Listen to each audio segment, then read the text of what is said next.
Here now with a closer review of the advantages and disadvantages of trying to annex more of the West Bank is Dr. Martin Sherman, the executive director of the Israel Institute for Strategic Studies.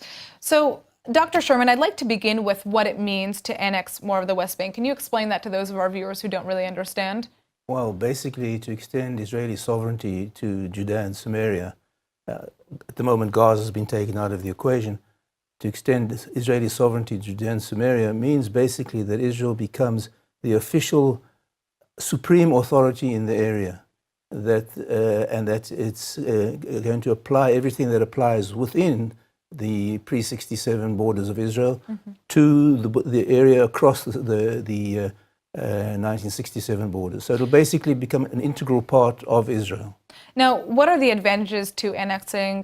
Why annex? And then again, well, why not? I've always been a strong advocate not only of annexing the cities and portions, but of the entire area.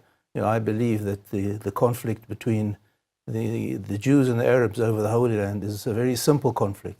That doesn't mean to say it's an easy conflict to solve, because the difficulty is rooted in the simple brutality. It's either them or us. And I believe that for Israel to endure as the nation state of the Jewish people, one of at least two conditions, is that it must impose its sovereignty over the entire area from the river to the sea. Many people are against this. Why? Why is that the case? Why are they against it, or why am I for it? Why are they against it? I have no idea. Because one of the problems is the demographic problem, what's called the demographic problem, the presence of a large recalcitrant Muslim population within that area.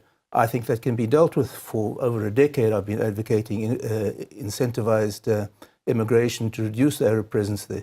But there's certainly no way that Israel could exist for a long period of time if there was a hostile sovereignty on the high grounds overlooking the coastal plain, which contains 80%. Well, these are problems that are obviously going to exist. So, how would Israel essentially be able to overcome these problems? Well, it depends which problem you're talking about. If you're talking about the diplomatic problem, I think Israel has been very lax in presenting its case to the world.